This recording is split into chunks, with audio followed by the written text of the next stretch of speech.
Tanong mo, bakit ako nagtulak? Madaling kumita. Bago ko ginawa yun, inisip ko na yung mga consequences kasi wala akong choice eh. So, hindi ako nagsisisi. Walang nagudyok sa akin o walang nagsabi. Magtulak ka na lang, wala. Kailangan pagka nagganyan ka, buo ang loob mo.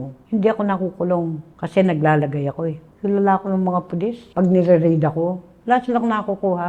Matapang ako eh. Kailangan makisama ka. Eh, may picture yung mayor de mayores na yon. Eh, kamukha ko, di ba, naging mayor ako. Kasi kahit babae, tinatakalan eh. Nakakulong ang babae, di ba? Nakikipag-boyfriend sila. Pero ang mayora, meron siyang serving. Kamusta po yung pagkain po? Pagkain ng baboy. Pero yung pagkain sa loob, halos hindi mo makain. Nakasama mo doon, nalulungkot sila, nag-iiyakan. Sabi ko nga, lalaya din kayo. Nagbago na ako na. Sobra, nagbago na ako. Huwag niyo akong tularan. Pag nagtulak kayo, wala rin kayong pakikinabangan eh. Ang paghahanap ng aming mga guest at pagbabahagi ng kanilang kwento ay nangangailangan ng maraming oras. Pero sa tulong nyo, makakadiscover kami ng mga iba't iba pang mga istorya ng ordinaryong Pilipino. Para sa mas magandang community experience, pwede kayo makipag-usap at magtanong ng kahit ano sa aming mga naging guests at manatiling anonymous sa Discord. I-click nyo lamang ang join button para maging isang exclusive member. Maraming salamat!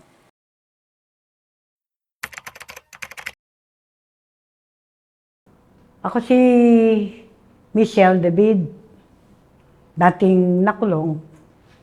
Nakulong ako ng 2 years and 3 months Nay, matanong ko lang po, saan po ba kayo nakulong po? sa Malabon.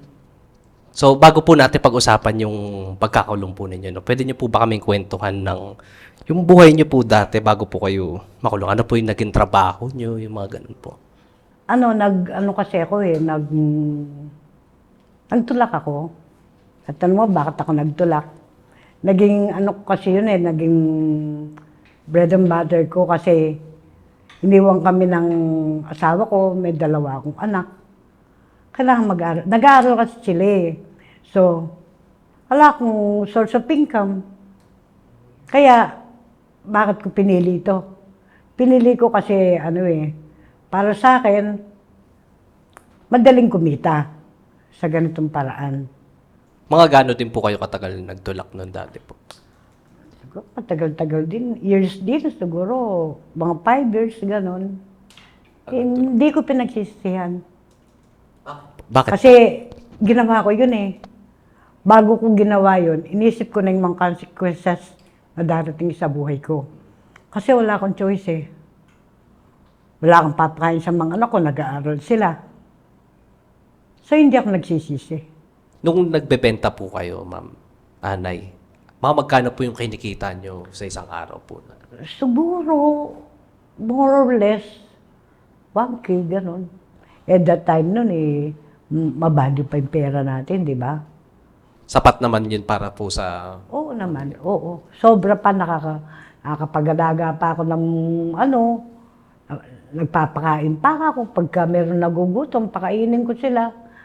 Kaya nga, nakulong man ako, lumabas ako, lumaya ako, yung respeto nila sa akin, andun pa rin. Wala akong hiniyan tao. Pero talaga ako, matapang ako. Matapang talaga ako. Sino po ba yung meron po ba nag-udyok sa inyo na, magbenta ka na lang? Wala. Talagang pinili nyo na lang po na Wala. kayo na po naghanap nung nagbebenta, gano'n po. Walang nagudyok sa akin o walang nagsabi. Magdala ka na lang, wala. May sarili akong isip eh. Bakit? Oo. Kailangan pagka nagganyan ka, buo ang loob mo. Kasi usually, mga nagtutulak na ganyan, pag nahuli sila, magtuturo sila eh. Ako alam mo bang, hindi ka maniniwala sigurong hindi lang 1 beses, 2 beses na raid ako ng pulis. Nire-raid ang bahay ko. Pero, hindi ako nakukulong kasi naglalagay ako eh. Magkano po yung lagay pagka ganun po dati? Ha? Magkano po yung lagay dati pagka ganun? Meron 30, meron 35. Pero nung last time po, hindi na po kayo nakapaglagay talagang. Hindi kasi last time kasi nung nakumita kong huli, hindi na pwede kasi 3 yung kaso kong yun. 2 15, 1 16. Jump bail ako eh. Jump bail akong sentensyado, kaya kailangan i-serve ko yun. Wala na, hindi na pwedeng piyansa. Serve mo na lang. Eh, yung judge nun, 3 kaso yun Nag-bargain kami. Sige, sabi niya, sabi niya gano'n sa akin. Mag-bargain tayo, sabi niya gano'n sa akin. Aminin mo ito, bigyan lang kita ng 6 months and 1 day. Tapos, yung iba, hindi mo na i-serve, sabi niya. Parang sagasa ba? Ganun. Hindi, siyempre, total, hindi naman ako pwedeng magpiyasa. Anong gagawin ko, di ba? Eh, tinanggap ko yung bargain niya. Nung nire-rate po kayo dati, alam niyo po na i-rate kayo o biglaan lang? Hindi. Hindi ko alam na resign ako. Meron kasing yung mga taong asset na tinatawag. Yun. Alam nila kung saan nakalagay yung mga pera, yung mga alahas. Pero actually, wala silang nakukuha basura sa akin. Pero kahit wala silang nakukuha, ako sa sarili ko tanggap ko yun kasi alam ko naman kahit walang nakuha ngayon, kahapon meron ako, di ba? O halimbawa, hindi ako kahapon nila ako ni-raid, meron. Ngayon, wala. Wala na ubus na So, ano ko na yun?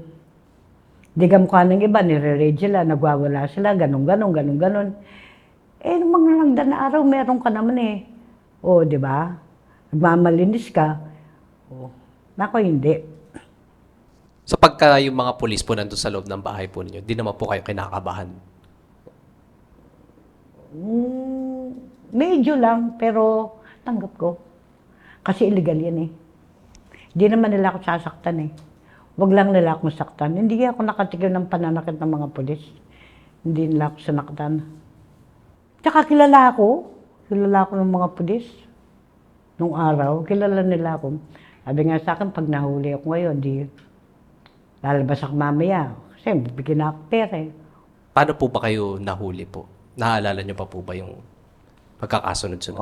Pinasok ako sa bahay, ganun. Pero actually, wala naman silang nakukuha Pag nire-raid ako, wala silang nakukuha. Pero ako, sa sarili ko, wala silang nakuha ngayon, ni-raid ako. Pero alam ko, sa sarili ko, kahapon, may hawak ako. Pero sa ngayon, wala. Pero yun na rin yun. Parang planterya ako ng mga pulis nung araw. Ganun yun. Wala silang nakukuha sa akin. So paano po yung parang tinaniman po kayo, ganun po? Tinaniman po kayo ng... Hindi. Walang tanim, walang Talagang hinuli na lang po kayo bigla? Oo. Ano po yung nararamdaman nyo nung ganun po yung ginawa po sa inyo? Wala Kasi ganun talaga mangyayari Illegal yan alam mo anytime, pwede kang mahuli. So ako, inisip ko na yung mga consequences, mahuli ko. So okay lang sa akin. Hindi ako nagsisisi kasi that time, wala kaming susuping kami ng mga anak ko, wala silang kakainin. So talagang dahil lang po sa hirap kaya po? Oo, dahil sa hirap. Wala pati silang tatay. Nung pinasok po kayo sa kulungan, ano po yung tumatakbo po sa isip po ninyo nun? Siyempre, inisip ko yung mga anak ko, paano yung mga anak ko, ano na mangyayari sa kanila. Pero ganun pa man, buo yung loob ng mga anak ko, hindi lang naisipan magnakaw, hindi rin lang naisipan magtulak. Nung unang pasok po ninyo, ano po yung parang first impression po ninyo?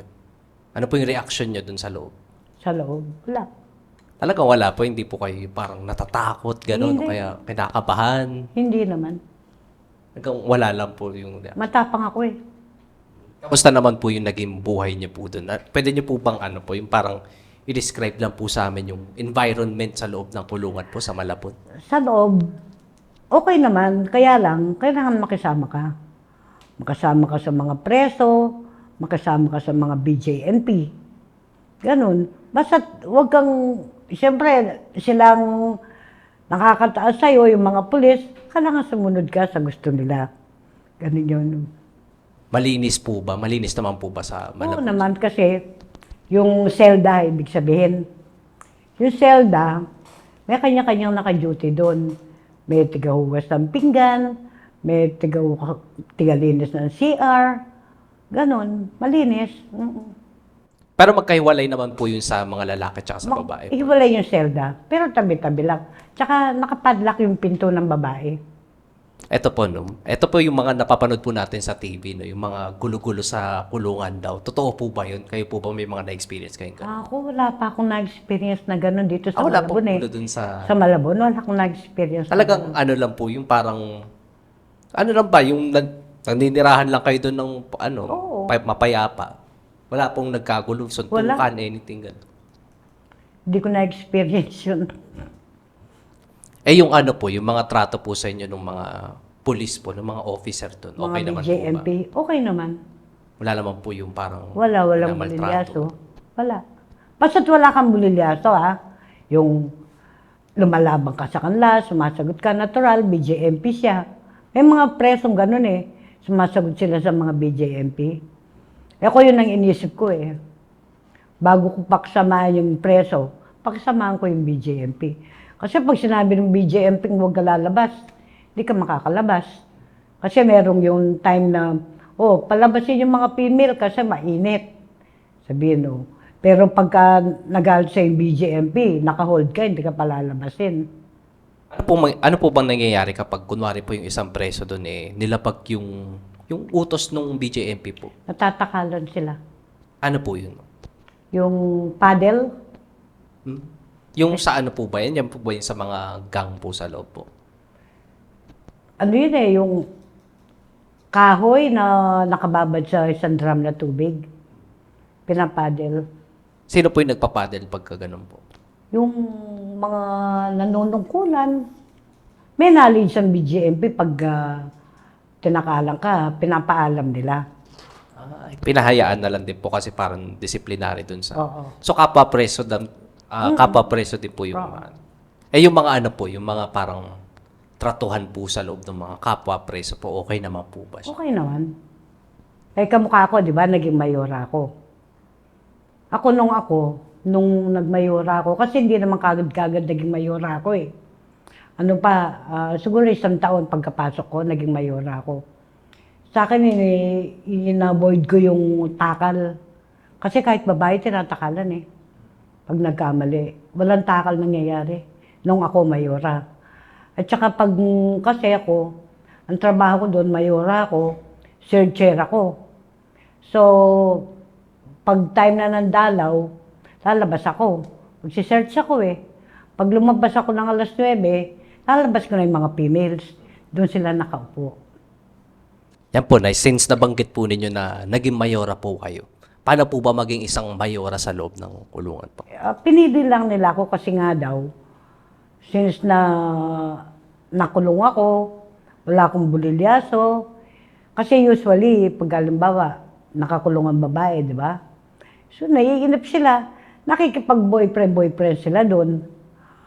Ako nga sabi nung warden first time in history na ikaw palang alam kong hindi nag-boyfriend dito. Sabi ko nga warden, ano ba ako? Sabi kong ganon. Nakakulong lang ako, hanap pa ako ng preso.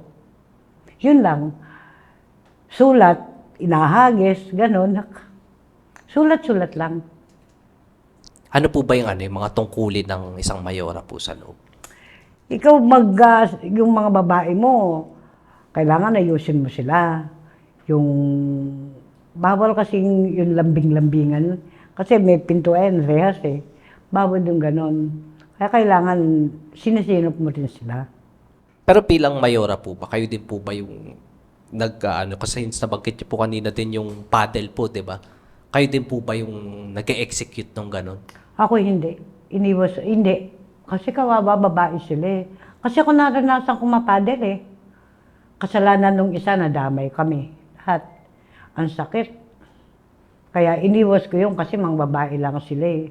Iniwasan ko yung pinagsasabihan ko lang sila. Para maiwasan natin yung ganyan. Di mo halos kayanin yung pagpadel sa'yo. Di mo kakayanin, lalo sa talampakan. Napakasakit.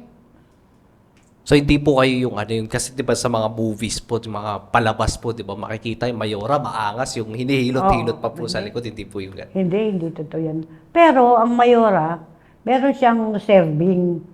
Yung nagsiserve sa kanya, halimbawa, Totoo. Ito yung totoo. Lalaban niya yung damit mo, ganun. Pagkakain, paghahain ka niya, ganun. May server ka. Ganun. Pero pag mayora po ba, halos lahat po dun sa dormitory ng mga babae, kayo po yung Ah, may hawak po, ganun po ba? So pwede niyo po sila utusan kunwari. oo naman. Oo. Pwede niya akong paypayan magdamag. Mainit eh. Paypayan mo ko. Ako, pwede yun. Nabanggit niyo po yung sa pagkain po, no? Ito po kasi yung mga na-interview ko pong ibang, ano po, no, galing sa preso pong reklamo po nila yung sa pagkain. Totoo naman eh. Kamusta po yung pagkain po? Pagkain ng baboy. Ako kasi, dahil searcher ako. Sa madaling salita, nandun ako dun sa pwesto ng mga BJMP sa labas na bago pumasok ang dalaw, isa-search mo. Yung yung rancho ko, kasama sa BJMP. Pero yung pagkain sa loob, halos hindi mo makain. Hindi mo talaga makakain. Wala kang choice kung di mo kainin yun kasi kung wala kang dalaw-lalo, ano kakainin mo, magugutom ka, kawawa ka naman. Pero sobra, parang pagkain ng baboy. Kahit mayora po, wala pong exemption na mas Wala. masarap. Kaya lang ako, dahil nga searcher ako, di ba? Doon ako sa may ng mga BJNP. Yung pagkain ko, kasama sa kanila. Eh yun ay konsiderasyon ng mga BJNP naka-duty doon. Konsiderasyon lang yun. Alam naman nila na ikaw ay mayore. Ginagalang ka. Pag mayora ka, ginagalang ka. Pag nanunungkulan ka, ginagalang ka. Ano po yung masasabi niyo pinaka-memorable na moment na naaalala niyo po dun sa loob? Sa jail, sa loob. Wala, normal lang sa akin eh. Siksikan din po ba dun sa female dormitory po? Parang yung sa mga lalaki. Oo, pero ako, meron akong kasi nanunungkulan, mayora ako eh, meron akong double deck. Pero walang bayad yun Ayun po, yung sa pang-araw-araw na gawain po ninyo doon, meron po ba kayong parang hobbies na ginagawa po doon sa loob? Yung parang pinagkakaabalahan nyo, nagtatahi, ganun po. May Saan? Sa jail? Opo. Wala kasi, actually, pagod ako dun eh. Kasi pag may darating na commit, yung nahuli, pagod ako eh, magse-search ako. Tapos, ako nag-i-interview sa kanya. Ni-interview ko sila, tapos nagsusulat ako, ganon. So parang nagtatrabaho din po kayo sa Oo. loob po. May daily job po kayo. Araw-araw yan. From Tuesday to Sunday. Monday, walang dalaw eh. Pagod ako sa loob ng jail. So sa loob ng mahigit 2 taon, yun lang po yung ginagawa niyo po sa loob. 1 year muna ako bago ako naging mayora kasi 3 months akong nakakulong, pinamahala sa akin ng tindahan. May tindahan kasi bawat selde. Opo. Tapos kaya mahirap yun eh. Kailangan yung sa weekly, may kita yung tindahan, nire-remit mo. BJMP may-ari eh. Magre-remit ka sa kanya ng 1,000, para sa kanya lang yun. Sa kita ng tindahan. Mahirap din, siyempre maraming nangungutang eh, di ba? O pagka nag-inventory ka eh. Maraming may utang, hindi mo nasisingil. Papagalitan ka ng may-ari ng tindahan, ng BJMP. Sa tindahan po ba doon, malaki po yung tubo? Malaki, malaki. Kasi yun po yung narinig ko yung parang triple yung presyo doon o kaya, ano po, totoo po yun. Hindi na actually triple, pero malaki. Linggo-linggo, kailangan bigay mo yung kita ng may-ari ng tindahan. Pero kayo po ba, minsan po ba napaaway na po kayo sa loob? Hindi. At talagang wala pong yung peaceful lang po talaga yung... Oo. Di kasi ako maski dito sa labas, di man ako palaabay eh. Kung, alam pa ba, sa'yo, may sama ako ng loob sa'yo, hindi kita sisitahin. Wala, hindi lang ako kikibog, ganun lang. Yung mga yung mga kasamahan niyo po sa loob, ano po yung mga kaso po? Puro drugs. Drugs lahat yun, yung mga nila. Ano po, yung pangungulungan po ninyo, meron po ba siyang naging psychological o kaya physical effect po sa inyo? Naapektuhan po? Wala naman po. Yung pamilya po ninyo, naapektuhan po ba dahil sa pangungulungan? Hindi. Kaya lang, siyempre yung mga anak ko, di ba? Pero actually, yung mga anak ko, Malalaki na rin sila. Ang ano ko lang sa kanila, pag dumadalaw sila, umiiyak sila. Sabi ko, huwag kayong umiyak, lalaya din ako. Huwag niyo na akong dadalawin kung umiiyak lang kayo. Kaya ako, hindi ko sinanay ang sarili kong may dalaw, hindi ko sinabing, ay dalaw, wala akong ganun. Kasi, aasa kayo, masakit eh. Naghihintay ka, tapos hindi sila darating. Yun ang sinabi ko sa mga anak ko. Huwag niyo na akong dalawin. Lalaya din ako. Tuwing dinadalaw po kayo, ano pong nararamdaman po ninyo? Siyempre, naawa ko. Bakit po? Wala na nga silang tatay, wala pa silang nanay. Oh. Wala naman, malit lang ang family tree namin. Kamukha ko, wala akong kapatid. Oh. Sila, dalawa lang silang magkapatid. Oh. Paano yung family, ang lit-lit ng family tree namin? Anong taon po ba to? Siguro mga 19, ay nung nakulong ako, 2000. Year 2000. Yung mga anak po ninyo nung time po na yun, ilang taon po sila nung naiwan po ninyo? 20 na yata yung panganay ko. Kinaya naman po nila na Oo, sila na. kinaya nila. Kasi dati, nag-abroad nga ako eh. Galing akong Hong Kong, 7 years ako doon. Nasanay sila sa meron. Tapos, diwan kami ng tatay nila, ng babae. Iyon. Kinaya naman nila. Kinaya naman nila. Madalas naman po kayo nabibisita po o bihira lang po. Nino? Yung pamilya po ninyo, yung mga anak po ninyo. Nung ano, hindi na ako nagpapadalo sa kanila eh. Kasi naawa ko. Naawa ko sa kanila. Umiiyak lang sila. Kahit lalaki sila. Ano pong nararamdaman nyo nun? Sige, kasi di ba panigurado po na mimiss nyo po sila habang nasa loob po kayo sa loob ng 2 taon. Wala naman akong magagawa eh. Wala akong magagawa. Iyak lang. Ano po, parang meron po ba kayong nilalapitan sa loob para pagbuhusan ng loob o wala? Talagang inaano nyo lang po sa sarili po ninyo. Talagang inano ko sa sarili ko. Wala. Ang inano ko lang sa akin doon, makisama ako ng mabuti. Lalo doon sa pinakamataas na mayor. Meron doon may tinatawag na mayor de mayores. Yun ang pinakamataas. Yun ang pinakasamang ko ng gusto. Lalaki po ba to? Yung Lalaki.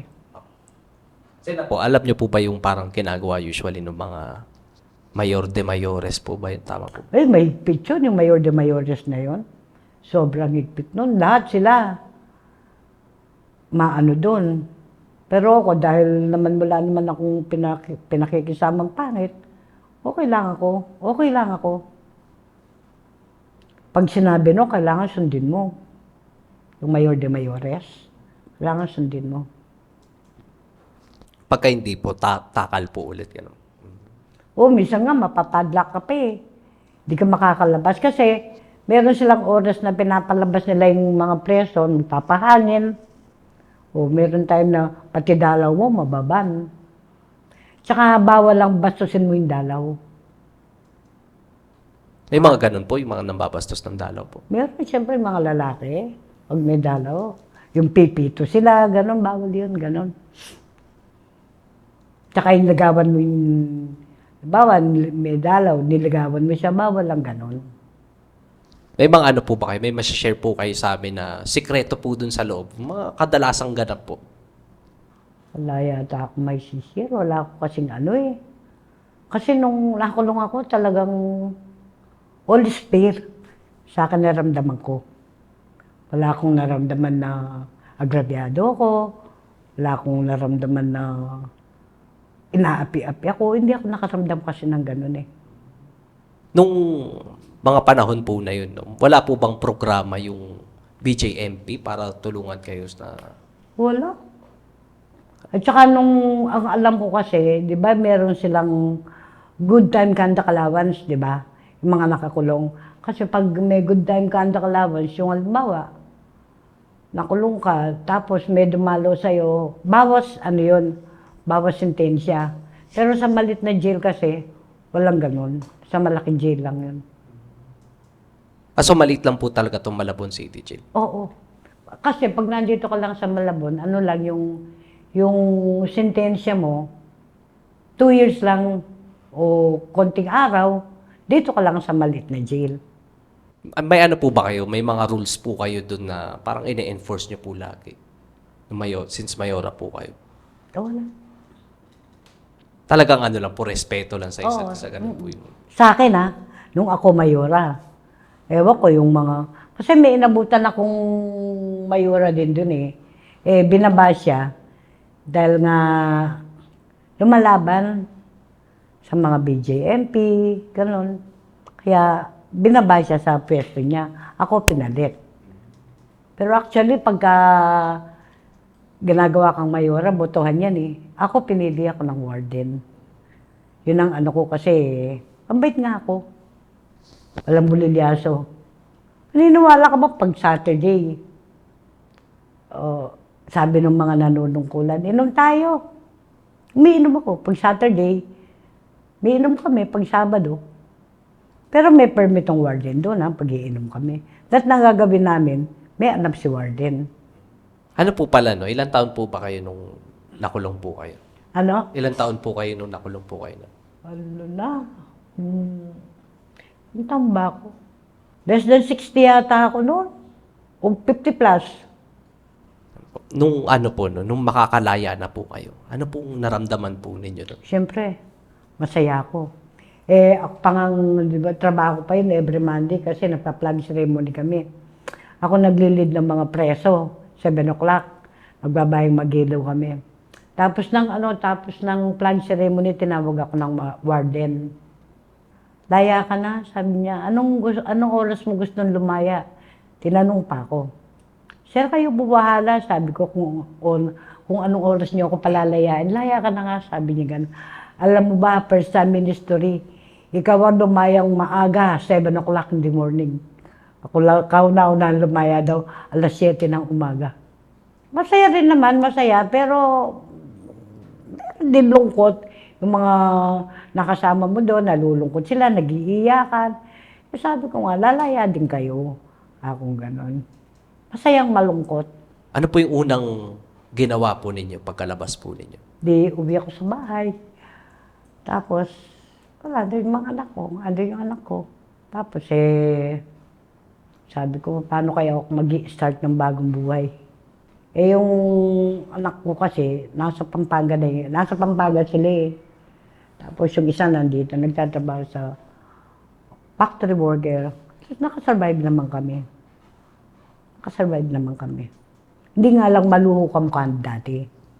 Di po ba kayo yung pag-uwi nyo, lumabas kayo ng family po ninyo, gano'n? O talagang tumambay lang po kayo sa bahay, nag-relax na lang po? Doon lang ako. Yung mga kapitbahay ko doon, relatives ko rin naman sila. Mga first cousin ko, gano'n. Doon lang. Hanggang ngayon nga, doon lang ako eh. Sa Talipapa, hindi ako nakakapunta eh. Doon lang ako. Nung nung nakalabas na po kayo, nanibago po ba kayo? Hindi.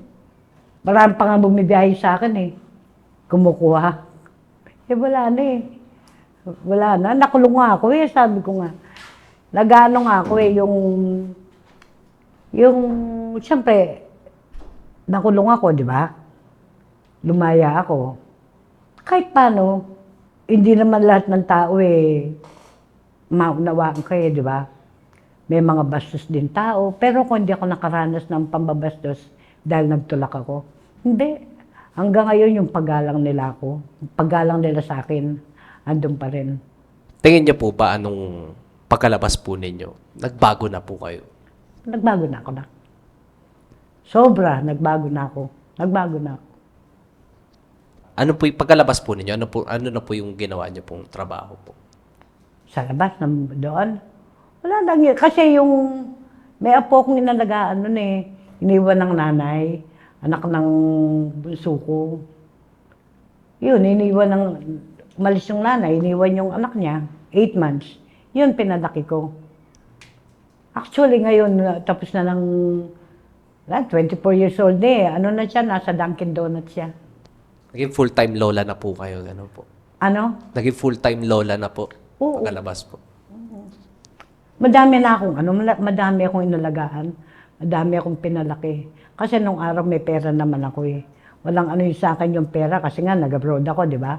Tapos yung asawa ko, nung hindi pa umaalis sa amin, ano siya, bet taker siya sa buwan, malakas kumita. Malakas siyang kumita. Madami akong inalagaan.